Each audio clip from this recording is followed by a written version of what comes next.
Hello everybody, welcome back to another video. Today, I am going to be watching the entirety of Vita Carnis, which is an analog horror series. Shoot, I never remember, ever, and I'm not letting you guys see my, I'm not. I've made a mistake before of letting other people see my YouTube. I'm not gonna do that again. So I'm just gonna see who it was made by real quick.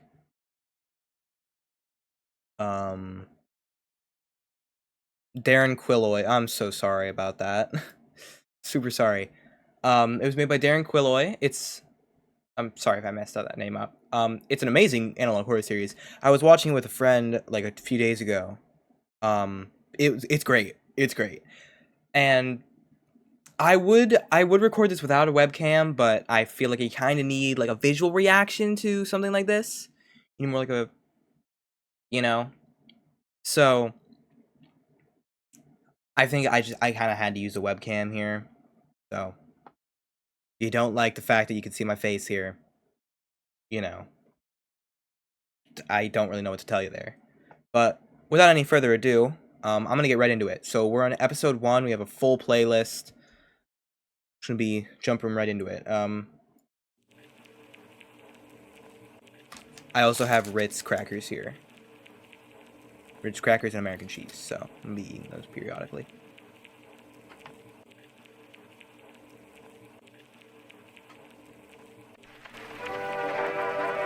On planet Earth, life has thrived for millions of years. Creatures big and small have found ways to adapt and evolve to flourish in all types of environments. From barren wastes to lush forests, life can be found. Earth has homed these creatures since the dawn of life itself. Only until very recently, things have changed. New life forms have appeared all around the globe and completely changing the balance of nature and what we know about evolution itself. That is why we, at National Living Meat Research, have been studying these new species, trying to help educate everyone about these creatures and their wondrous ways of life. First, what are these new life forms? Since their explosive arrival across the globe in 1931, there has been much debate on what these newcomers are, and where they came from. Are they extraterrestrials coming to invade Earth? Or are they demons who come from hell to purge humanity? From what our scientists have discovered, no. The origins of these creatures are solely to Earth, miraculously out of nowhere. We don't know why or how, but one thing is for certain, Earth is now their home.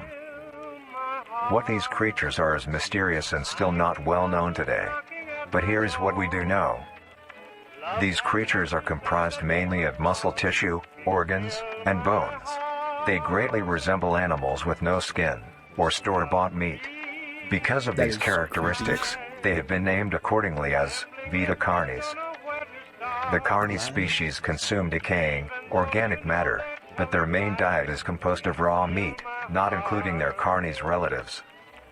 The Carnis only appear in places where there is an abundance of crawl, which leads to the first creature of the Carnis species, the crawl. The crawl is a growth of meaty tendrils that closely resemble the small intestine, the only difference being the dark red coloration. These tendrils grow in a similar pattern as vines, mold, or fungi. A primary stem structure is the host to divisions of other, smaller branches. In each tendril contains a variety of veins, arteries, and other similar organs used to transport nutrients absorbed from its surroundings. The ends of these tendrils are equipped with organelles used to absorb water and organic matter necessary for growth.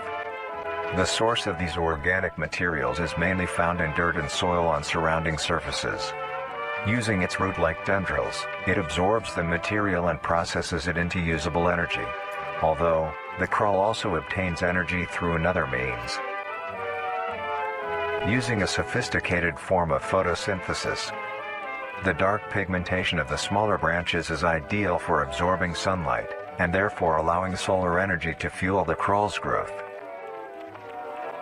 Because of its efficiency, it thrives in almost all types of environments, easily allowing it to Alright. I couldn't help but notice there's a very small little fraction that is dark here. I'm not sure if that's just like a visual glitch or something, or if that's actually intentional, but it's intriguing either way. I also need to get a bottle of water, so I'm gonna close my webcam and get myself a bottle of water.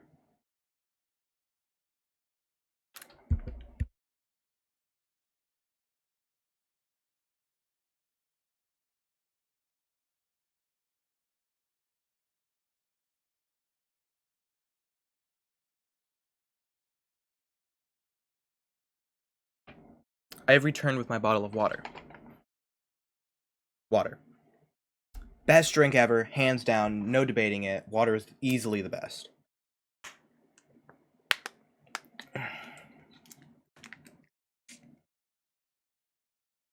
Alright.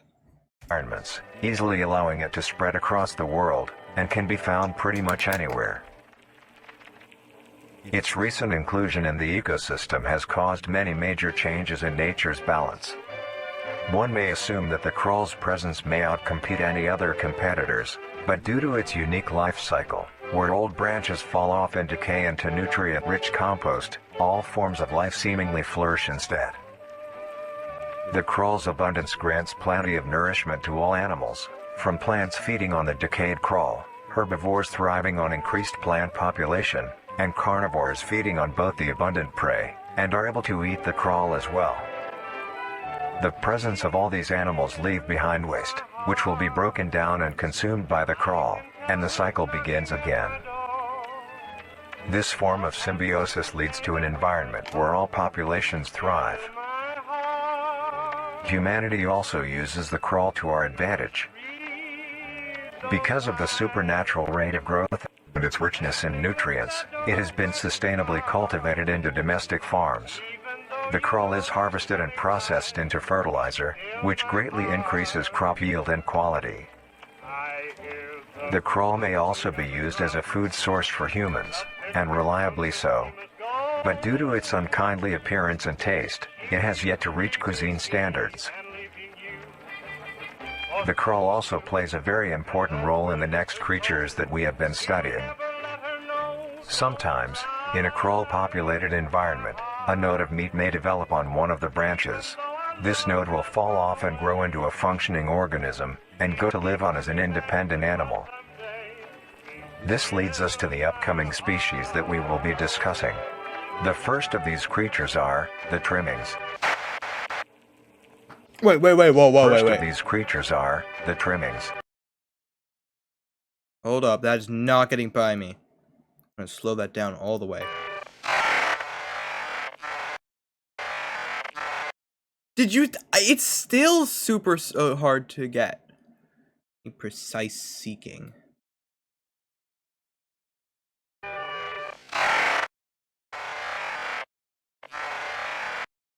Okay, I got it. That's a freaking fairy tale. That's a fairy tale. Look, you can see the once upon a time. Now, I can't quite read that, because I might be good at reading, but I'm not good at reading that. But it looks like... Okay, it looks like an old fairy tale with, like, a king and a queen and a prince, I want to say? I can try to decipher some of that, but I don't think I'm going to get very far with it. It's way too, like, glitchy, and I think there's only one frame in the entire thing, so I don't really know. I also saw that there was another little piece. Creatures. I'm not gonna be going through that, bro.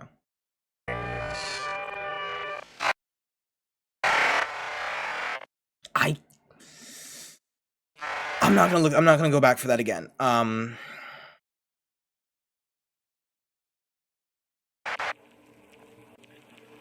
But that's interesting. That's interesting. A fairy tale? I wonder why he put that in there. Like, does that tie into something? Because obviously everybody knows the mimics from Vita Carnis. Obviously, it's like the thing that everybody got away from this. But I really do like the world building of it. You know, it's like it's The trimmings. I should know how difficult it is to make a world building, like make a world from not make videos with decent world building, because I mean, I've I've tried to make an analog horror before on a different YouTube channel, and it didn't. I lost my I just lost the will to do it. But this is very well done. It's honestly really impressive. Trimmings are small animals that resemble skinned raccoons. They are commonly known to have a plump body, round head, small eyes, nose and ear holes, and an agape mouth. They are also equipped with a diversity of limbs. All individual trimmings are unique, each with a different body shape, number of limbs, and other characteristics. One thing they all share in common is that they are made mostly of meat tissue, and are a maximum of 20 centimeters in length, no larger than a basketball. Its life starts with its separation from the crawl. It will wonder to find anything that is edible and able to consume. Although it is an omnivore, being able to hunt meat and forage for plant matter, trimmings are almost entirely scavengers. Their diet consists of rotting plants and meat, including, but not limited to, fruits, vegetables, roots, seeds, insects, and deceased animals. Although its appearance is unsightly, it is a cowardly creature, only fleeing, screeching, and hiding when threatened. Because of its lack of defensive traits, it lies near the bottom of the food chain, making it easily overpowered and picked off very regularly by predators. Naturally, its population would eventually die out. This is not the case. The crawl constantly produces a large quantity of trimming nodes, keeping up their numbers. Naturally, trimmings can be found wherever there is abundant crawl. Trimmings grow at a decent pace, reaching maturity at around 7 months, having a maximum lifespan of 2 to 4 years. Although they are plentiful, humanity has no proper way to implement trimmings into society. Their overabundance has even considered them pests, due to them digging through trash bins and making excessive noise at night. Besides all of this, some people still keep trimmings as pets, and relatively domesticate them. Why? Nuisance or not, trimmings are a wondrous creature. Look at that thing! From their plentiful This is numbers disgusting! to their skittish nature, they are truly a thing to behold. The next species on our list is the meat snake. There's another one. Another thing there. I'm not even going to try to pause it this time. Because that's just too much for me. Not going to even try. But there's another thing there. I might try to slow it down in post.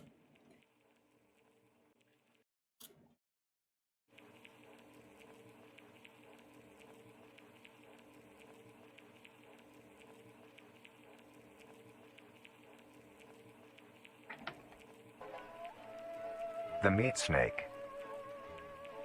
The meat snake is a worm-like creature, made of a variety of types of meat, coated in a transparent, skin-like membrane. Its size varies during its lifespan, depending on how much it consumes. When it first separates from the crawl, it is only a few centimeters in length. Eventually, it will reach an average length of 5 meters. Although, under extreme conditions, like natural disasters, war, or plague, it can greatly surpass this length. Disasters, war, or plague, it can greatly surpass this length. There's a newspaper clip thing. The meat snake's diet consists entirely of dead animals or parts. A meat Actually, or plague.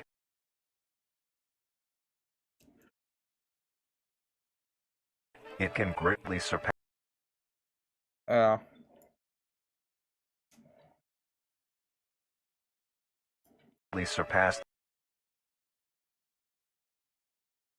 war I'm probably gonna need to run that back. or plague. It can Largest meat snake ever discovered. Okay. Very, very interesting. Very, very interesting indeed. That's all. I'm just gonna say. I can't read anything else. But largest meat snake ever discovered is interesting enough. I'm Greatly guessing they'll go surpass into this that leg. later. The meat snake's diet consists entirely of dead animals or parts. A meat snake is incapable of consuming a healthy, living organism. The meat snake allocates its food by using a tongue-like organ covered in sensors to touch and feel its environment. The sensors catch particles of decaying meat, Ew. notifying the meat snake that there is food nearby. Very much ill. This process shares many similarities to regular snakes, hence the meat snake's name. Ew. So Once ew. it locates the corpse, the meat snake will open its jaw and swallow the entire body whole. Once the entire body is open its jaw and swallow the entire body whole. Once the entire body is consumed, the meat snake's stomach will release a variety of chemicals. Some will break down soft tissue like skin and the connection points between muscles. Others chemicals will then ferment and preserve the tissue to keep it from breaking down for as long as possible. After that, the remaining flesh and bones will move along the meat snake's tract and slowly be implemented into its own structure, extending the meat snake. Unsatisfactory parts like skulls, pelvises, hair, and fingernails will be excreted. Speaking of skulls, the meat snake will take the skull from the consumed organism and use it as its own. Each meat snake has its own skull, each corresponding to what that one is its own. Each meat snake has its own skull, each corresponding to what that one has consumed. During its lifespan, it will swap or replace these skulls if needed. That's a human skull. That's a human skull. A meat snake's lifespan depends entirely on how much a meat snake consumes. The longest one has lived for was 28 years. The meat snake has no predators and is immune to disease due to its preserving chemicals. Of course it The is. only significant ways a meat snake can die is through starvation, burning, or complete destruction of the meat snake's membrane coating. Interestingly, the meat snake is the only member of the Carnis family that is able to reproduce. When a meat snake reaches an excessive size, and is in the conditions to do so, it will commence mitosis, splitting itself in two. Oh, Then the great. now two meat snakes will go on their separate ways and live on as two distinct organisms. Meat snakes can only be found in moderate temperature climates, not too hot. Okay.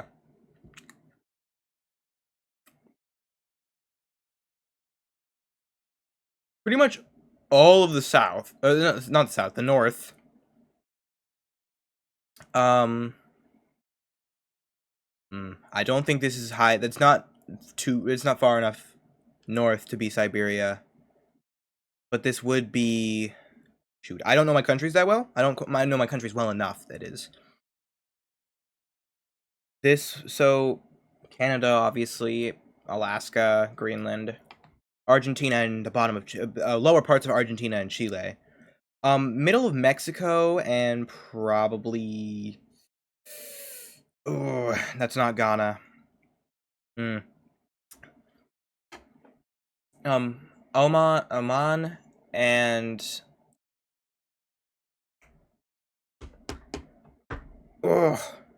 parts of Saudi Arabia, and Nepal, I think, is there, but that might be a little bit. No, I think that would be included in Nepal. And I don't know. I don't know what the other countries there. Sorry, I need to. I need to do a little bit better. And bits of the U.S. as well, obviously. Not too cold. Their population depends entirely where on we the can't amount of find them. corpses available. Where there is death, there are meat snakes. Humanity will use them to our advantage. Meat snakes are a very efficient and clean way of disposing of any meat products. The preserving fluid within the meat Why'd they have to put a person there when they say disposing of meat products? Are you kidding me? snake's body disinfects the carrion, preventing the spread of Your Honor, what body? All I see is the byproduct of this meat snake. disease. Humans use meat snakes in butcher shops as a waste bin, dispose roadkill, within war on the battlefield to dispose of festering bodies. Okay, sorry for pausing it so much, but imagine your son or your brother or your husband or something goes out to war They die. And instead of getting a proper burial, they're just like, oh yeah, we found him to meat steak. Like, what the fudge? Huh? I would actually commit treason, bro. I would like genuinely, I would actually like, I would fight someone. Hell, I would fight the entire U.S. government if that's what happened to them. That's what happened. They didn't get buried. Nah, they got fed to a meat snake. A giant wiener with a mouth. That's what this is. It's a giant earthworm with an appetite for flesh. There's no way. There's no way. That would be insane. I would actually start a riot. And parts, and within zoos to dispose of deceased animals. They are extremely tame, not caring of any.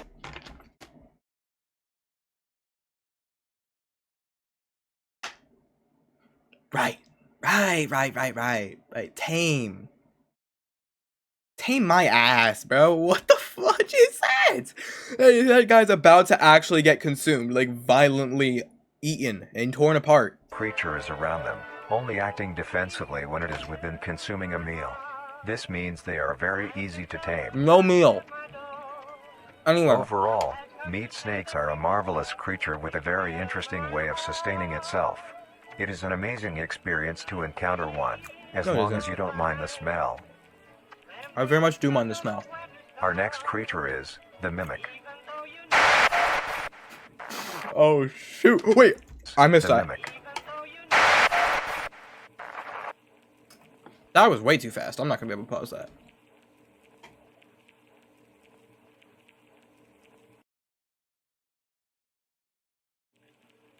Very interesting though.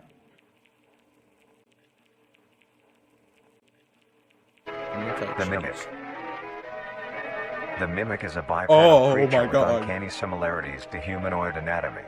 They greatly resemble humans without skin, with added exaggerated features. These features include extended finger length, longer limbs, bulging, empty eyes, and their most prominent feature, a wide, teeth-filled smile. Although it resembles a happy face, this is due to coincidence. Is it though? And is only how their facial structure is shaped. Is it really though? The maw of the mimic contains much more teeth than humans, and their teeth is comprised almost entirely of incisors, with some canine and premolars in the back. This tooth composition is ideal for biting down onto meat and swallowing chunks whole.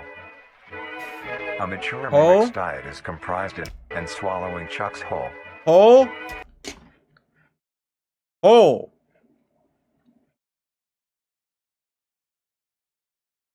You're telling me they don't chew their food?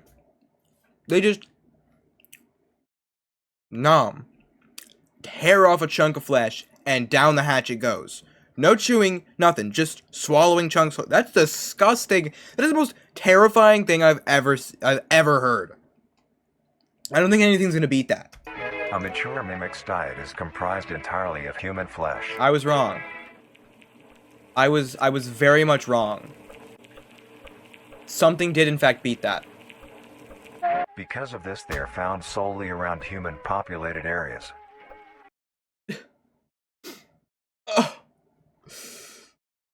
Oh my god.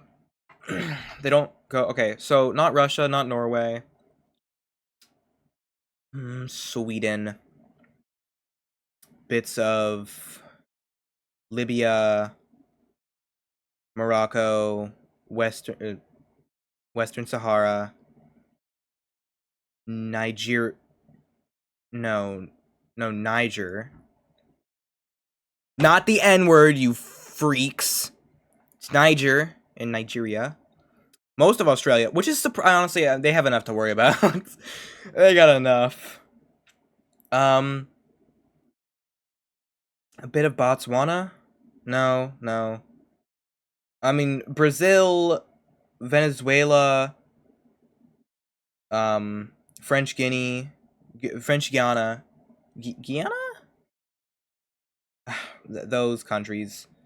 Bits of Peru, most of Chile, Argentina, some Paraguay, Paraguay. Some other countries, obviously parts of Canada, Alaska, Greenland, all of Russia up here, some parts of China. Japan is oddly populated. North and South Korea mostly are pretty much empty. Japan is oddly has a lot. I mean, I guess it makes sense, Tokyo and stuff, but like it's just kind of odd that like there's no mimics except for this huge chunk of land. Like how? Saudi Arabia, Oman, Yemen, Djibouti. I don't remember that. Madagascar,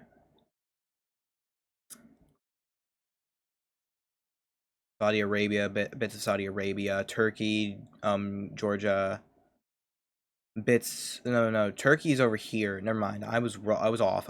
My bad. So never mind. Turkey and Georgia are, I think Georgia and stuff there. Jordan and Iraq and Iran are probably a little emptier there, which is surprising. No, not surprising. What is surprising is this little curve here. I would think, especially these are very surprising. I would think that there would be a lot of mimics around here because of, Los Angeles and LA. LA is literally the same thing as Los Angeles. I'm stupid. I can name my countries, but I can't name my cities. The capital, DC. That's good. I don't know. I mean, India and China and Japan, that all makes sense. Australia also makes sense. I don't know my topography and heat maps of Australia or really any other continent.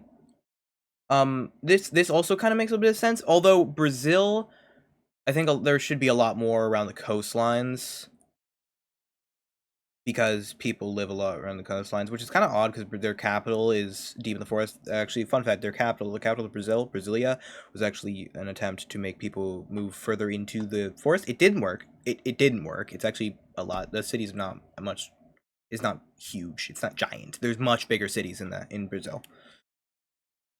I don't know how many people are in Chile though. But Africa doesn't really make a lot of sense. But then again, I also don't know. I really don't know about my heat maps for Africa, so there could be a lot of people that live there, and I just don't know about it. I don't know where Moscow is located in Russia, but I would imagine that would have a lot of people. Yeah. Egypt, I would also imagine, would have a lot of people too, but I guess not. I don't know. There's probably some countries that I missed, but I can't memorize all of them. The mimic's life cycle is made of 3 stages. In the first stage, a young mimic separates from the crawl. They closely resemble their trimming relatives, but are thin, sleek, and only have 4 appendages. That's creepy In as this shit. stage, the young mimic will hunt small animals, moving on to larger and larger as they grow. Once large enough, it will begin metamorphosis into the next stage of life. Once fully transformed, it will resemble the description mentioned in the beginning. Its hunting style changes and becomes much more complicated. Why? It now stalks Why and does it feeds look like only that? on I humans. hate that so much. It The will best way locate possible. human-populated area and Best way begin its possible. search for an easy target. To blend in, it may use objects to conceal itself. These include clothing, mannequins, and furniture. Once a target has been found, the mimic will observe its prey and learn its routine and when it is most vulnerable. This is typically when the human is asleep at night. Once the prey is within position, the mimic will advance silently until it is close enough. The mimic will then execute and immediately begin consumption. Once the mimic has had its fill, it will leave the scene, a fair distance away from the human population, and begin to digest its meal.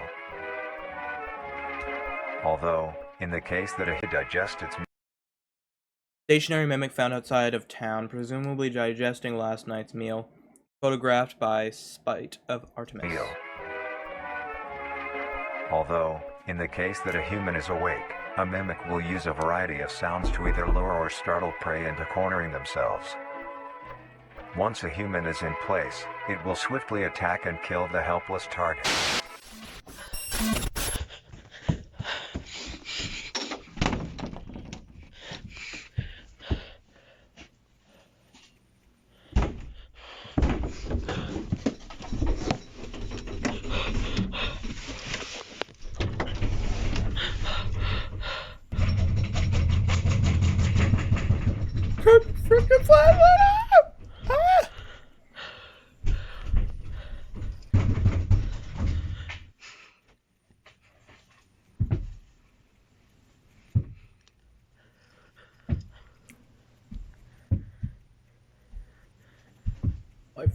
god, bro.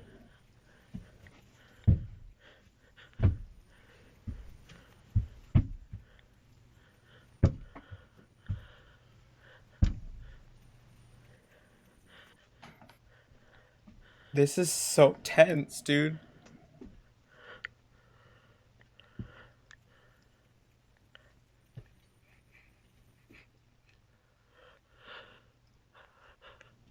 Oh my god. Dude. Why does it look like that? Oh my god. Oh my. I hated that, but I also loved it at the same time. The next stage of the mimic's life cycle has two potential morphs it may develop into.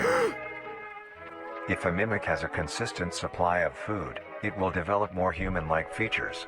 It will grow skin, hair, and by the end will look nearly identical to a human being. It now can blend entirely into civilization and lure other humans more effectively. The second type of morph happens when a mimic receives an overabundance of food. It will grow into a larger, more evolved hunter. Its proportions will increase in length, and its humanoid features will fade away. It grows a thick, dark coating of a flexible skin, which is highly durable, and increases in strength the more the elder mimic consumes. This excludes the face, which is now coated in a pale pink skin. Dude! The mimic's teeth have also moved deeper into the mimic's throat, leaving its mouth a toothless grin. It uses the dark hue of its skin to hide seamlessly within a dark environment. Its skills have also been heightened. This makes an elder mimic one of the most efficient predators on the planet. I don't like that. Because of the obvious And it threat hunts this humans. poses on humanity, Naturally. nations around the world have released instructions on how to be able to fend for yourself in a mimic encounter. Here are the instructions. 1. Avoid going out alone if your location is known to have mimics, or there have been mimic sightings. 2. If you encounter a stationary mimic, seemingly unfazed by your presence, quietly leave the location and alert your local authorities. 3. If pursued by a mimic, get yourself into a position where you are able to flee. Mimics will rarely attack if a person has a clear escape route. 4.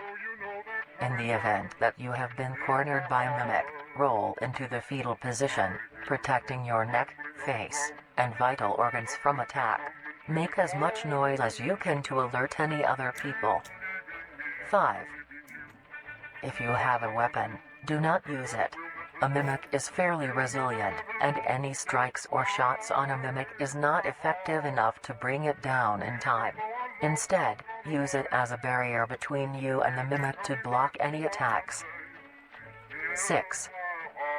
In a situation where a mimic is hunting in the immediate area, and is not aware of your position, hide somewhere low, like under a bed or behind other furniture.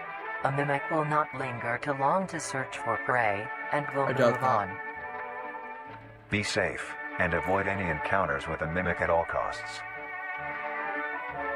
Next up, the Harvester.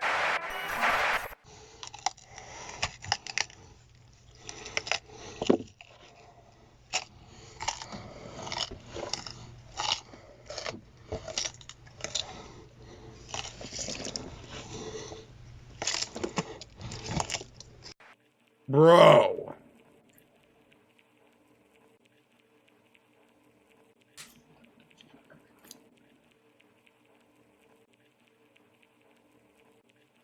This is terrifying.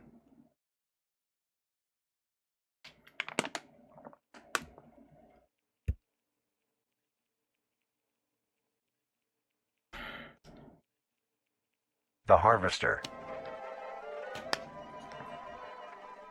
The Harvester is a large, bulbous mass, with a large amount of tendrils spreading from the base. The bulb measures around 3 meters in height and 2 meters in diameter. The tendrils, on the other hand, can extend up to 150 meters in diameter horizontally.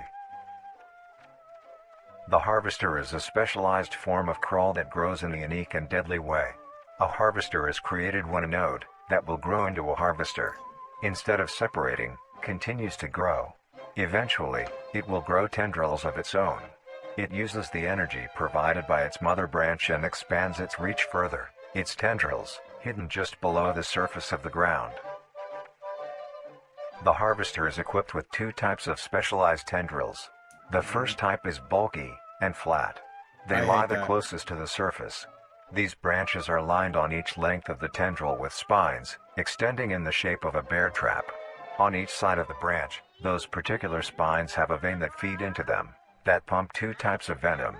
On one side, the spines can inject a neurotoxin, which will attack the nervous system of whomever it is injected into, causing sudden paralysis. The other side can inject an anticoagulant, which when injected, prevents blood cells from clotting. Whenever a large animal moves across the area armed with these tendrils, the branches will clamp onto the animal and thrash violently. Once the prey has been injected with both venoms, the tendrils will rest and the prey will immediately collapse.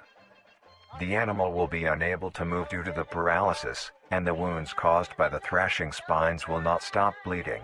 All the prey can do is lie patiently, until succumbing to blood loss. Once the prey has bled out, the second type of tendrils come in. They lie below the spine equipped ones. These branches are thick, but very sturdy. They share similar anatomy to the small branches of the crawl, equipped with organelle that absorbs nutrients. These tendrils sense the blood, and move their way to the surface and begin to absorb the vital fluid. Once the blood has been consumed, the tendrils will wrap around the body and begin to shuffle downwards. This movement loosens the soil and slowly pull the body underground. Once secure, the tendrils will continue to feed until there is nothing but scraps. The nourishment absorbed by the tendrils will be sucked back into the main bulb of the harvester. This bulb houses all the vital organs and the venom glands that pump into the spines. The nutrients are then converted into usable energy. The remains underground decompose, providing a rich soil, causing very prominent plant growth, which then attracts more animals. A strange behavior the harvester displays is its choice of diet. The spines will only activate on larger animals, allowing smaller ones to pass by unaffected. The spines will also not activate on some species of bird. There are a couple theories as to why this happens. One, it could be that attacking smaller animals would cost too much energy for what they get in return, making it not worth the time. Another, could be that smaller animals may attract larger animals or predators, allowing a safe place where prey may thrive, and lure more predators. It truly is astonishing. Although it is a spectacular creature, it is also very dangerous. The harvester is decently rare, only populating sparse areas in the northern hemisphere and woodland forests. Okay, so I gotta do it again. Most of Central Asia, Central Europe, Central America, Central North America. No, not Central North America. This is not Central America. This is not Central. I can't say.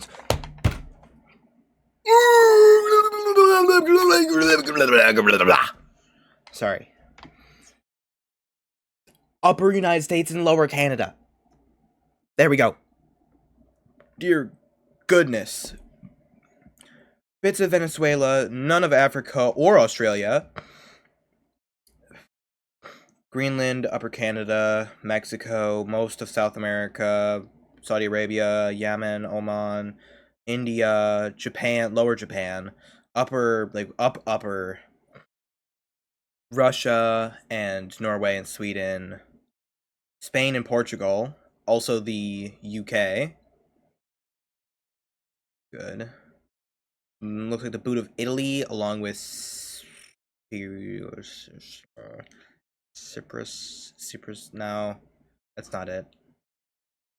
Pretty much everything here, but yeah, it's cool. Greece is populated, yeah,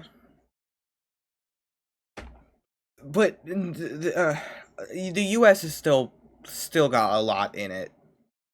Like this is, and the Great Lakes. It's all around the Great Lake. We're cooked. I'm cooked. I'm cooked, bro. If you are stung by a harvester, there will be no way of helping you, being that there is no cure, and fatality is 100% positive. The best thing you can do is avoid encountering a harvester in the first place. If you Yeah, are no hiking, shoot. take note of any warnings or signs saying that there are harvesters around. If you also notice an abundance of lush, ground-dwelling plants in a forested area, and there are no signs of wildlife, this is suspicious and you should leave the area, staying close to the base of large trees or rocks. If you find yourself in the middle of a harvester ground, do not panic. Sudden movements may activate the tendrils and will inject you. Although a harvester is rather forgiving, do not risk any skittish movements. Remain calm. If you have any objects with considerable heft, like coats, backpacks, or full water bottles, gently take that object and lightly toss it towards the bulb, and away from your escape route. This will activate the spines on where the object lands, distracting the bulb for a moment. You will then slowly begin to do wide shuffles away from the bulb. If possible, throw another object when you are certain you are a fair enough distance away, just to be safe. Continue until you are completely sure you are out of harm's way. You may come out unscathed, but don't be too obnoxious, or you will be a harvester's next meal. Next up is the host. That was horrifying. That was like terrifying. I loved it and hated it at the same time. That was oh. This is gonna be awesome. I'm gonna love it. I love it. I love The every host of second of it. influence. The host of influence, more commonly referred to as the host, has its name derived from a host who more commonly referred to as the host, has its name derived from a host who invites guests to an event. Not to be confused with a host, a harborer of parasites or disease. The host is a semi-humanoid looking organism. It has the structure of a head, torso, and arms. Other than this, it shares no other characteristics. The lower half of the host is comprised of a mass of fibrous tissue and tendrils that burrow into the ground to hold the host in place. Instead of skin, the host is covered in muscular tissue fibers, tendons, and veins. In some parts of the body are covered in a meaty plate, used to cover any large exposed areas, but allowing movement. The host's head has a smooth surface where the face should be, attached to a crooked neck, which houses a slit in the front used for feeding. On the host's back is Its a mound mouth of is pores. in its neck? Protruding from these pores are Vertically? hollow, hair-like structures, extending outwards. These hairs are barrels that release spores produced within host's body by being fired into the air. These spores are hazardous, so keep clear of them at all costs. Luckily, the host is rare, only found in North America. Or we did ass, bro. Why is it always America? It's always America, bro. I mean, actually, The host is rare, only found in North America.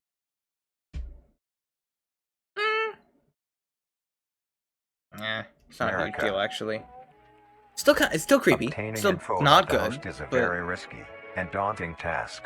This is because of their rarity and of how dangerous it is to be up close to one. The spores released by a host is very dangerous when inhaled. A host will release a cloud of spores into the air, which will be picked up by wind and carried great distances. If an organism inhales the spores, the particles will find their way into the organism's brain and infect them. An infected organism will show no symptoms of infection right away, but a couple hours after infection the infected organism's behavior and thought process will change. The first symptoms that appear are restlessness, sluggish movement, numbness of joints, and lack of coordination. Then more serious symptoms appear over time. These include dizziness, migraines, impaired speech, and trembles. If you, or someone you know show these symptoms, contact poison control or emergency services. After a total of 6 to 7 hours after infection, the organism will cease all activities they were previously doing and begin to walk. The direction the infected will walk is towards the host whose spores have been inhaled by the infected individual. If the infected makes their way to the host, they will kneel down in front of it, expose their vital organs, and the host will promptly gut and remove those organs. The host will consume them and discard the leftover scraps. However, if an infected organism doesn't reach the host within a 36-hour span or is treated for their infection, the effects will wear off and return back to normal. If a host is unable to find prey or doesn't like its current location, it will unroot itself and move to a new location. Their scarce numbers and the hazard of being around one makes getting info about the host very daunting. All you need to currently know is that the host is extremely dangerous and should be avoided at all costs. Next, the monoliths. What?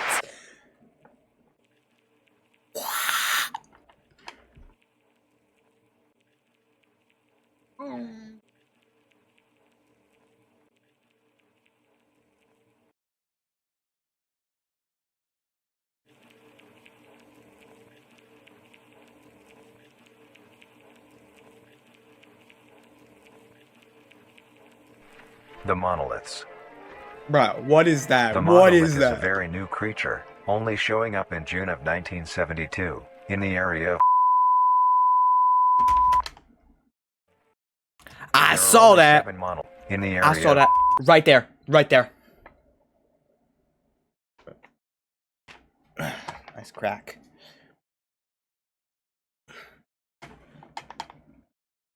Sorry. Once I start cracking my bones, I can't stop. Right there. Right here. I don't know where that is. I'm not sure the name of it.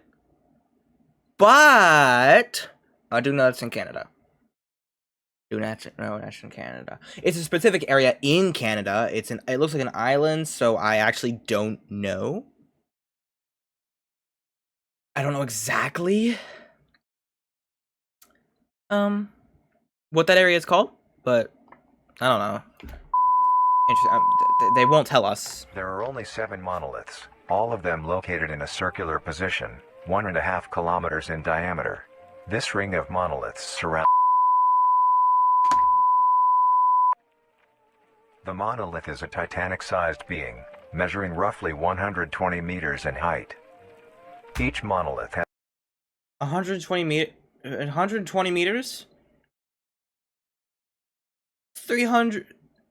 360 feet. That is terrifyingly big. 2 trunk legs that are firmly embedded underground. The legs connect to a torso. The creature itself is made of hundreds of thousands of meaty strands, tightly woven together to form the structure. These strands end at the neck, fusing into a solid mass of hardened flesh in the shape of an upside-down triangle, with a hole in its center. On each side of the monolith where arms would be, there are dozens of long, rope-like appendages. These reach just barely to the ground. At the creature's feet, the strands go deep into the earth and extend horizontally a decent distance away. What the monoliths do is simply stand and do nothing. The only activity documented that the monoliths have done was in. During this period, they were extremely aggressive.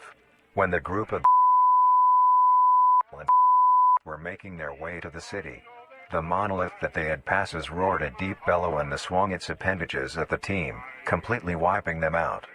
When military vehicles were dispatched, once they got close enough top the monolith, it roared another call, this time releasing an EMP blast, completely knocking the vehicles out in the vicinity. Finally, long-distance rockets were fired and struck the creature. So they can just EMP whenever... Voice crack, holy crap, I'm sorry. They can just EMP whenever they feel like it? They feel a little angry that day, they had a bad day, and they're just like, boom, no more electricity for you. Boom, say goodbye to your electronic devices and modern technology. Or pow. although damaged, it regenerated at great speed and resumed its stance unscathed. Eventually, the area has been fenced off and is now restricted to all. Ever since, the monolith stands silently, now only a grand spectacle of awe and mystery, only adding more questions to these meat beings. And finally, the last creature on this list is marvelous and majestic world that exists today. It's as extraordinary to have such strange and mysterious beings appear all around us. Thank you for joining us on this journey of exploration and discovery of the lives of these living meat creatures. Is that it?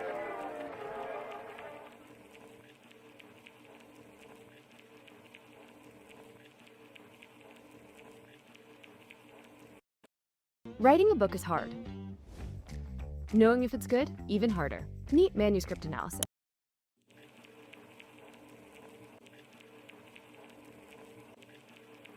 Oh, this is just...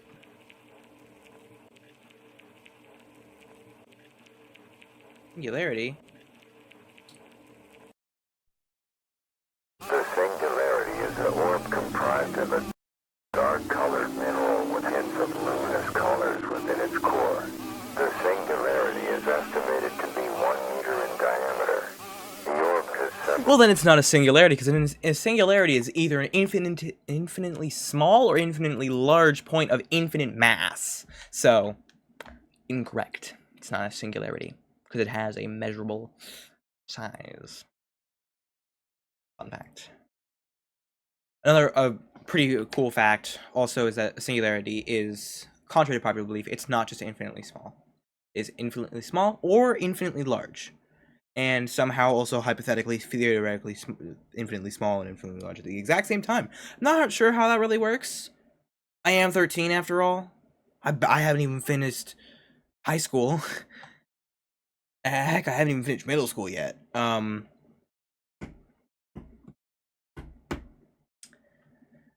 But yeah, it's not singularity. Interesting name. I mean, it makes sense. It could just be, it's a lot more interesting than just the orb or something like that.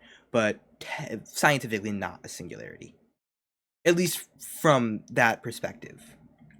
Oh, give me one moment.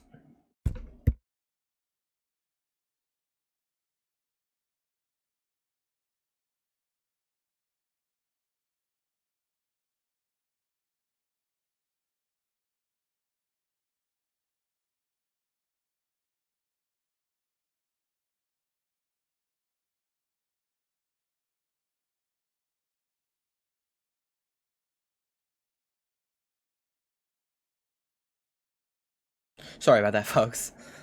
Anyway, I'll stop yapping about that.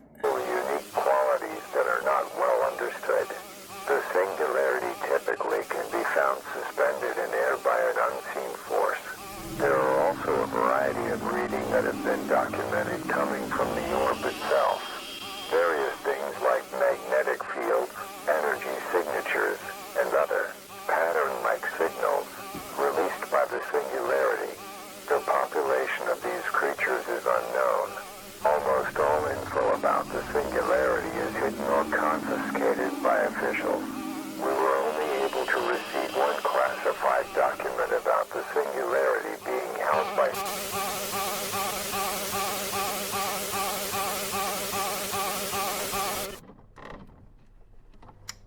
Marvelous and majestic world that exists today.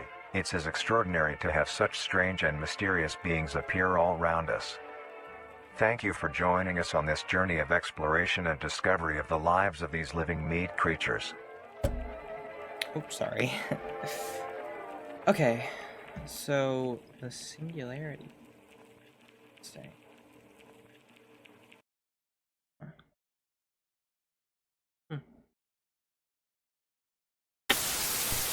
This could be the greatest discovery of the age. Baby. Let this feeling in. I hate this so much. I hate this Have so any much. information of the whereabouts of... We may be making a dish that has recently gained a fair amount of popularity. Today's dish will be a cheesy crawl penne. Cool.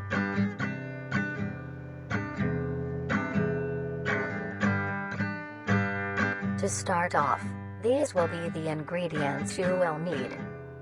3 cups of penne pasta. Roughly 3 cups worth of fresh crawl.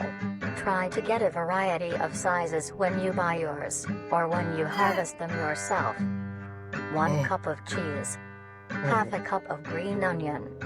1 teaspoon of salt. 2 tablespoons of Cajun spice. 2 tablespoons of parsley. 1 tablespoon of dill. 1 tablespoon of garlic. A pinch of pepper. And finally, the most crucial ingredient, Nutrier Company's newly released flavor enhancer. To bring out... It's the spores. It's the host's spores. I know it. You wanna know how I know it? I watched a video one time, like a long time ago, whenever this video first came out. Not my theory, so. Not my theory. Don't give me credit for it.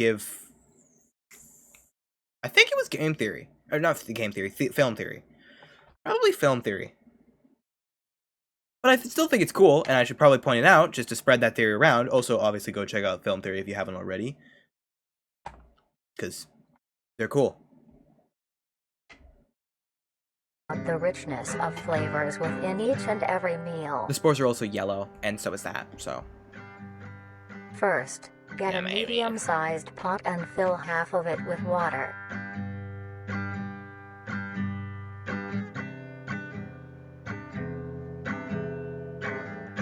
Why are they wearing gloves and a freaking, what looks like a hazmat suit? Not really, but like... Add a pinch of salt, which is used to help the pot come to a boil faster and help flavor the Oh wait, pasta. I remember that this is important. Then, set aside to boil.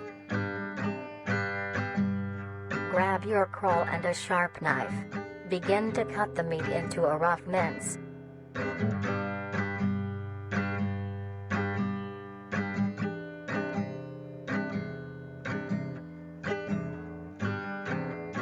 I kind of want to know what they made, like, they used to make the crawl. Like, obviously, it's meat in world, but, like, I want to know, like, physically, what did he actually use to make the crawl? Like, what, it looks like raw meat wrapped in plastic. With bits of twigs, or some other form of something.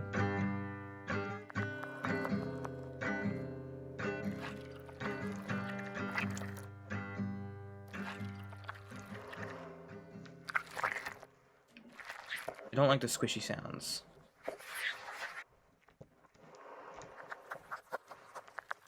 Crawl is soft on the outside, but the interior has a surprising sturdiness.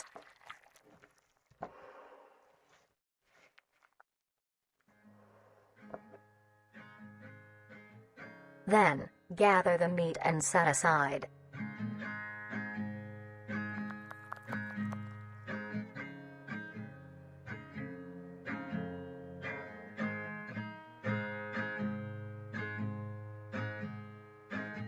Mince the green onion into rough segments.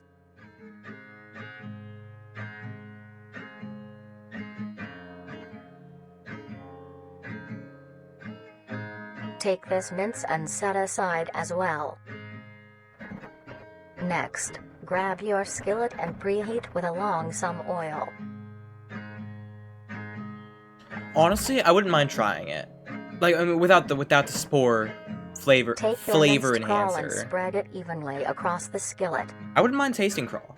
I wouldn't mind it. It looks disgusting, but Stir occasionally I mean, until crisp and I like brown. things that look gross sometimes. Like, never judge a book by its cover. So, as long as it's not gonna have any As your long-lasting water health reaches a effects. boil, add your penne and stir Wouldn't mind it. occasionally.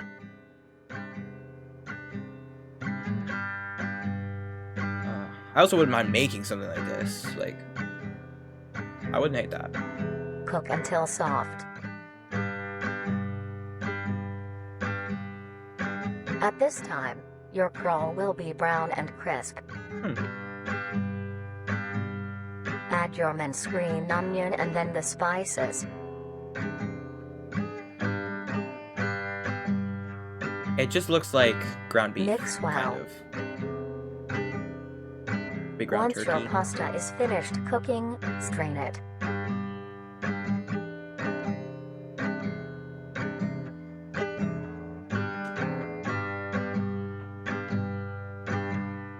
Lay your cooked penne evenly into your dish. Doesn't look terrible.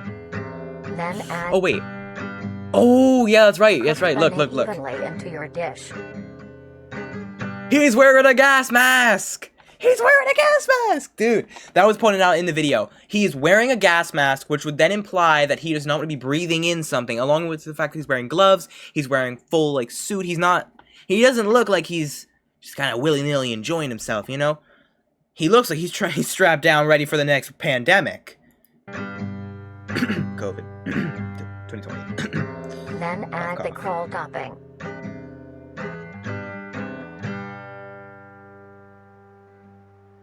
So that flavor enhancer, definitely spores or something.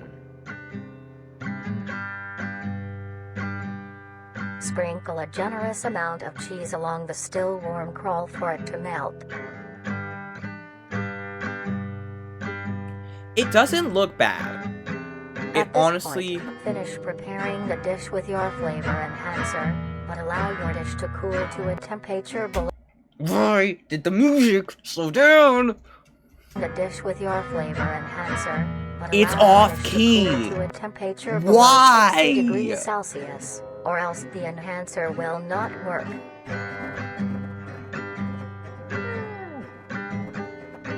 Wait. Degrees Celsius, sir, but allow your dish to cool to a temperature below 60 degrees. Let's find something out. Yo. Jeez Louise. Okay. At what temp? Not sure. Fungus die. Oh. Hey. What do you know? 60 degrees Celsius. You want to run that back one more time? Enhancer, but allow your dish to cool to a temperature below 60 degrees Celsius. 60 degrees, or else 60 the degrees Celsius. enhancer It's will spores. It's mushrooms. They're trying. It's the government. not work. I mean, yeah, it obviously very much is spores, but like, And why? now you may serve and enjoy. Why? It doesn't make sense. It just doesn't.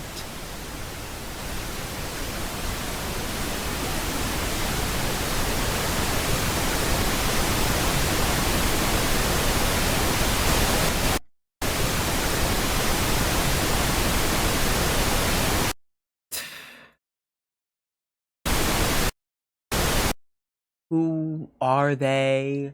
That's all I can read. Yeah, that's all I can read. My eyes aren't the same as they used to, sonny boy. They aren't the same as they used to be. I was quite a looker back in my day. I'm gonna stop now.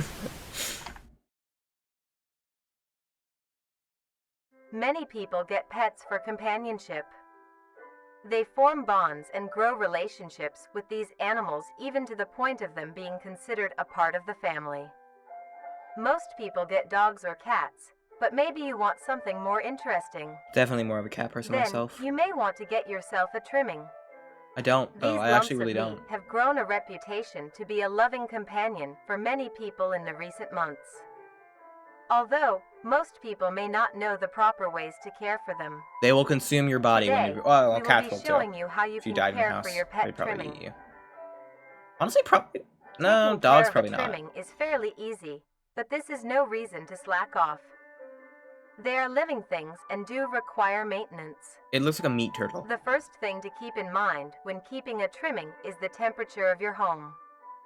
While trimmings are resilient to both high and low conditions, you want to keep your base temperature near room temp, maybe slightly cooler. That being said, trimmings prefer warmer areas to nest. A simple setup you may use is a box with some blankets on the inside. Make sure there is enough for your trimming to cover itself. And now, you have a comfy bed for your buddy. You know what? I wouldn't mind getting a trimming. He's kind of cute. He's kind of cute. The best diet possible. Trimmings are not picky eaters and will eat anything you give them. To keep your trimming healthy and strong, a diet of dry cat or dog food that is high in protein, provided 2 times a day, is best. As a treat, you may give your trimming any scraps of your food. Things like apple cores, banana peels, or eggshells are a perfect snack. A thing to remember is trimmings are nocturnal and make plenty of noise.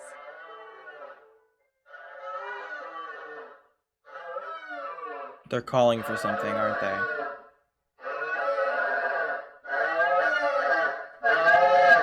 To prevent you from having sleepless nights, try to give your trimmings first meal in the late morning or afternoon. This helps them be active during these times instead. Another thing to consider if you want a pet trimming is where they will be living. Your home should have enough space for your trimming to roam around, as well as access to the outdoors, like a backyard. If not, be sure to take your trimmings on regular walks. This gives your trimming the exercise they need, as well as allowing them to meet other trimmings. Trimmings are a social creature and need to interact with others of their kind, like how they do in the wild. They are kind of cute. When it comes to entertainment, trimmings are not Like in their the own most active fricked up way. and aren't the best at fetch or tug of war. But there are other ways to keep your trimming entertained. Some toys that trimmings like are little items they can push, around, pull, or carry. Trimmings also enjoy things that you enjoy as well, like watching the television or listening to the radio. The telly box, bruvs. They love seeing and listening to all the funny things coming from the devices. Bit odd, isn't it, bruvs? Listen to radio static. After a long day, Bit your odd. trimming might be dirty and need a wash.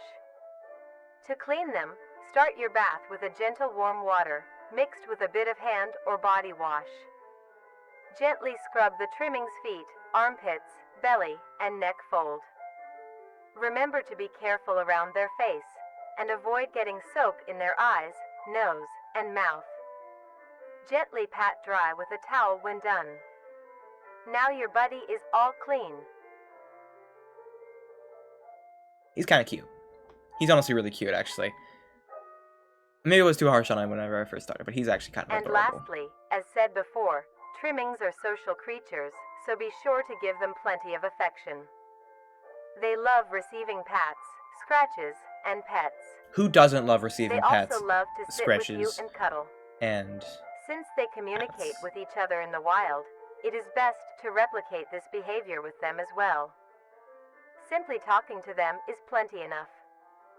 You can talk about your day, if anything interesting happened at work, if you are working on any new recipes, or talk about the weather. It's gonna take me so long to edit Trimmings this are video, very bro. good listeners, and love to be involved. Take me so long.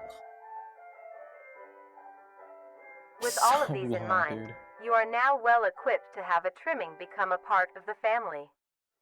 Do things right, and you will have a companion for a long while. Not bad. What's next? Trimming ears? Dog ears are so stupid. That's the way to make people feel better about their dogs dying young. I mean, my dog died a long time ago. He was pretty young, too. I got over it. Pretty sad. But... I mean, they just die when they're young. It's like mayflies. You don't have mayfly years. They die when they're a day old.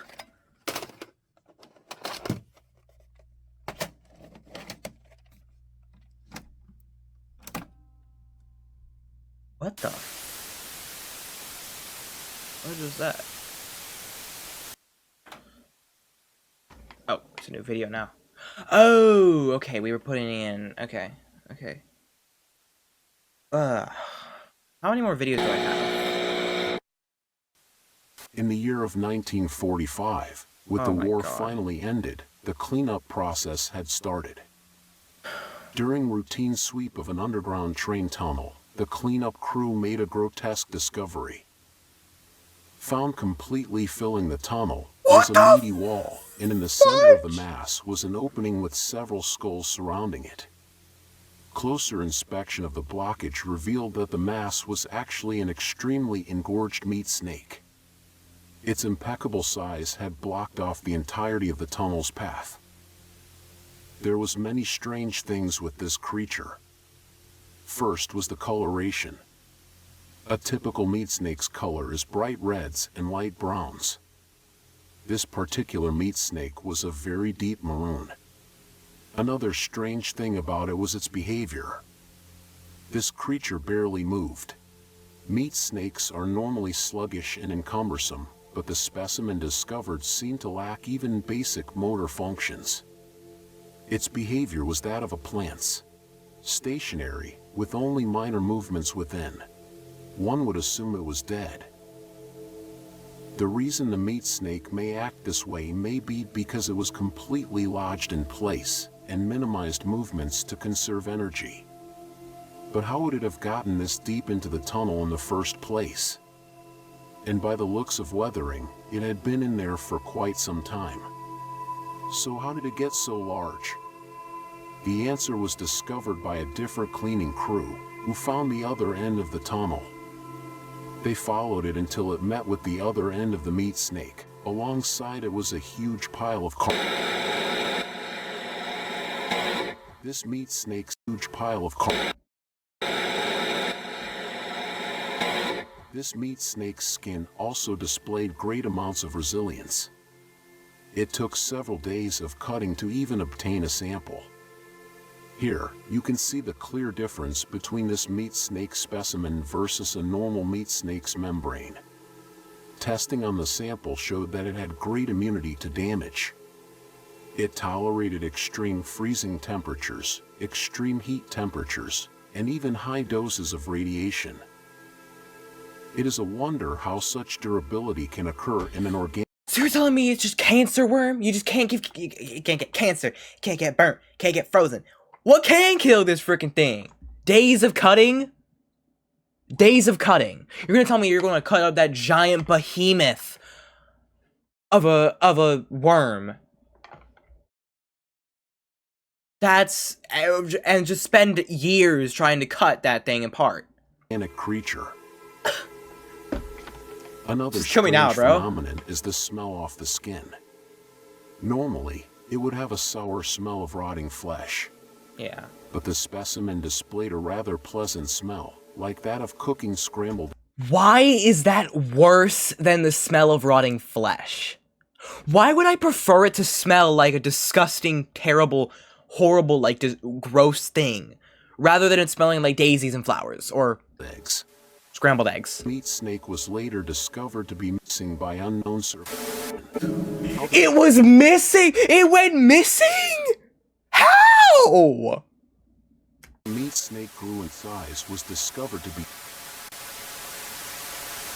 It was discovered to be what? What was it discovered to be? I don't like this game, bro. No more. I don't like this game no more, bro. I don't want to play this game no more. Don't play with me now, bro. Don't fool with me. I don't like this. Oh my god.